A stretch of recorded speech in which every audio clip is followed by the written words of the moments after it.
તો નમસ્કાર મિત્રો, સ્વાગત છે તમારું વિડીયોમાં. ડિજિટલ ઇન્ડિયાના વિઝનને સાકાર કરવા માટે ગુજરાત સરકાર લાવી રહી છે એક ક્રાંતિકારી બદલાવ. હવે પીડીએસ ડિસ્ટ્રીબ્યુશન સિસ્ટમ, ખાદ્ય સબસિડીનું વિતરણ central bank digital currency CBDC દ્વારા થશે. CBDC એટલે કે ઈ-રૂપી. તે ભારતીય રૂપિયાનું ડિજિટલ સ્વરૂપ છે જેને RBI દ્વારા ઇસ્યુ કરવામાં આવે છે. આ કેશ પણ ડિજિટલ સ્વરૂપ છે. આ યોજનાનો મુખ્ય હેતુ PMGKAY અને રાજ્ય સરકારના લાભાર્થીઓને સીધો લાભ, ડાયરેક્ટ બેનિફિટ ટ્રાન્સફર પૂરું પાડવાનો છે. આ પ્રણાલીથી સબસિડી વિતરણમાં વધુ પારદર્શિતા, ઝડપી વહીવટ અને તાત્કાલિક રિકેન્સલેશન શક્ય થશે. લાભાર્થીઓ અને FPS ડીલરોને PNB એપ દ્વારા રજીસ્ટર કરવામાં આવશે. આધાર આધારિત ઓળખ પ્રમાણીકરણ થયા બાદ તેમના ડિજિટલ CBDC વોલેટ બનાવવામાં આવશે. જે વોલેટમાં લાભાર્થીઓને દર મહિને ફૂડ સબસિડીના ટોકન CBDC સ્વરૂપે મળશે. જે લાભાર્થી FPS ડીલરનો QR કોડ સ્કેન કરીને આ ટોકન્સ દ્વારા રેશન મેળવી શકશે અને આ ટ્રાન્ઝેક્શન રિયલ ટાઈમમાં થશે. આ પાયલોટ પ્રોજેક્ટની શરૂઆત અહેમદાબાદના સાબરમતી ઝોનથી થઈ છે. તેનાથી સબસિડીનો ઉપયોગ ફક્ત અનાજ ખરીદવા માટે થશે તે સુનિશ્ચિત થશે. CBDC સાથે હવે રેશન વિતરણ થશે, વધુ સરળ અને સુરક્ષિત બનશે. તો ચાલો હવે આજના વિડીયોમાં તમને લાઈવ પ્રોસેસ બતાવીએ કે આ એપ્લિકેશનનો ઉપયોગ કેવી રીતે કરવો. તો વિડીયોમાં છેલ્લે સુધી જોડાયેલા રહેજો અને હા, અમારી આ ચેનલ ઉપર પહેલીવાર આવતા હોય તો સબસ્ક્રાઈબ કરવાનું ભૂલતા નહીં. તો હવે સૌ પ્રથમ તમારે તમારા મોબાઈલમાં જે પ્લે સ્ટોર છે એ ઓપન કરવાનું રહેશે. ત્યારબાદ પ્લે સ્ટોરમાં તમારે ત્યાં સર્ચ કરવાનું રહેશે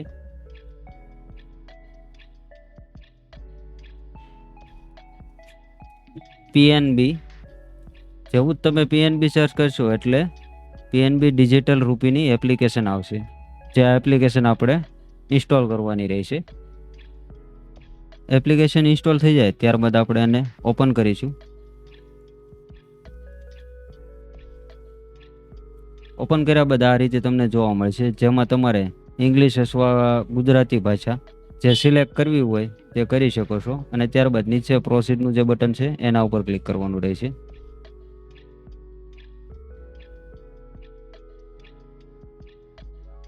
ત્યારબાદ નીચે હવે જે એન્ટરનું બટન છે એના ઉપર ક્લિક કરીશું. ત્યારબાદ જે પણ કાંઈ એપ્લિકેશન દ્વારા મંજૂરી માંગવામાં આવે તે બધી જ આપણે મંજૂરી આપવાની રહેશે. અહીંયા જે કાંઈ પરમિશન હોય તે બધી આપી દેવાની.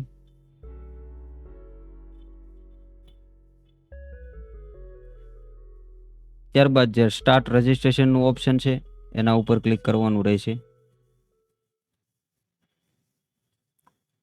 ત્યારબાદ નીચે એક નેક્સ્ટનું ઓપ્શન આવશે, એના ઉપર ક્લિક કરીશું.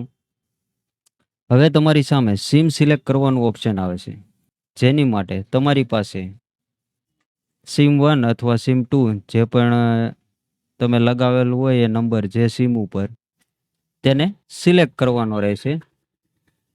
અને ત્યારબાદ નીચે જે વેરીફાઈ સિમનું ઓપ્શન છે એના ઉપર ક્લિક કરવાનું રહેશે. ત્યારબાદ જે સિમ વેરિફિકેશનની પ્રોસેસ છે એ થશે અને કમ્પ્લીટ થઈ જાય ત્યારબાદ નીચે જે કન્ટિન્યુનું ઓપ્શન છે એના ઉપર ક્લિક કરવાનું રહેશે. હવે તમારી સામે સેટ એપ પિનનું ઓપ્શન આવશે. હવે ત્યારબાદ જે તમારા ફોનનો સ્ક્રીન લોક હશે એની નોટિફિકેશન આવશે. તો લોક ખોલવાનો રહેશે ફિંગરપ્રિન્ટ અથવા પેટર્ન દ્વારા, જે રીતે તમે ફોનમાં લોક રાખેલ હોય.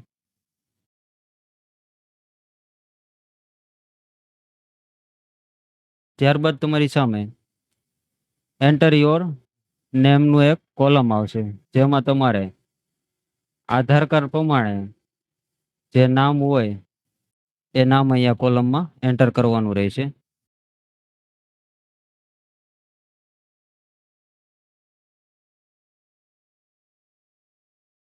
નામ એન્ટર થઈ જાય ત્યારબાદ નીચે જે કન્ટિન્યુનું ઓપ્શન છે એના ઉપર ક્લિક કરીશું.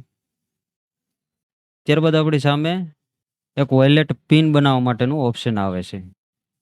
તો તેની માટે આપણે નીચે કન્ટિન્યુનું ઓપ્શન છે એના ઉપર ક્લિક કરીશું. જેવું જ તમે તેના ઉપર ક્લિક કરો એટલે 6 ડિજિટનો પિન બનાવવા માટેનું ઓપ્શન આવશે, જેમાં તમારે ક્રિએટ યોર પિન અને કન્ફર્મ 6 ડિજિટ પિન, એ બંને જગ્યાએ સેમ પિન એન્ટર કરવાનો રહેશે. જે આ પિન છે એ તમારે દર વખતે વોલેટમાં જે ટ્રાન્ઝેક્શન કરવાનું છે તેના માટે કામ આવશે. પિન બની જાય ત્યારબાદ નીચે જે કન્ટિન્યુ વાળું ઓપ્શન છે એના ઉપર ક્લિક કરવાનું રહેશે. હવે ત્યારબાદ જે આધાર ઓટીપી વાળું ઓપ્શન છે એને સિલેક્ટ કરવાનું રહેશે અને ત્યારબાદ નીચે જે કન્ટિન્યુ વાળું ઓપ્શન છે એના ઉપર ક્લિક કરવાનું રહેશે. હવે ત્યારબાદ તમારી સામે એક કોલમ આવે છે જેમાં તમારે તમારો જે આધાર કાર્ડનો નંબર હોય એ નંબર અહીંયા કોલમમાં એન્ટર કરવાનો રહેશે. નંબર એન્ટર કરો એટલે તમારી સામે જનરેટ ઓટીપી વાળું ઓપ્શન ખુલશે, તો એ ઓપ્શન ઉપર ક્લિક કરવાનું રહેશે. ત્યારબાદ એક નોટિફિકેશન આવે છે તમારી સામે, એમાં આપણે એક્સેપ્ટ આપવાનું રહેશે.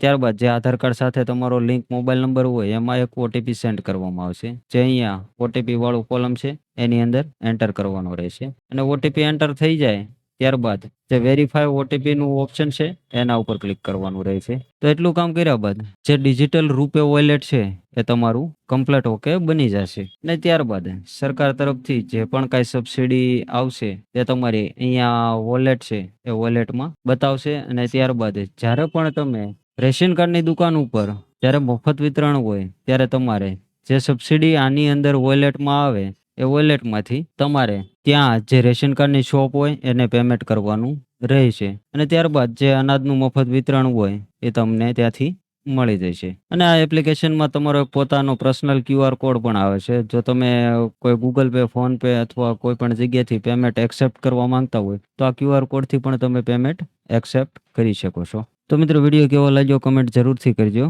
અને બાકી અન્ય કોઈ પ્રશ્ન હોય કે કોઈ પ્રોબ્લેમ આવે તો પણ તમે ચોક્કસથી કમેન્ટ કરી શકો છો. તો ફરી મળીશું એક નવા ટોપિક સાથે નવા વિડીયોમાં.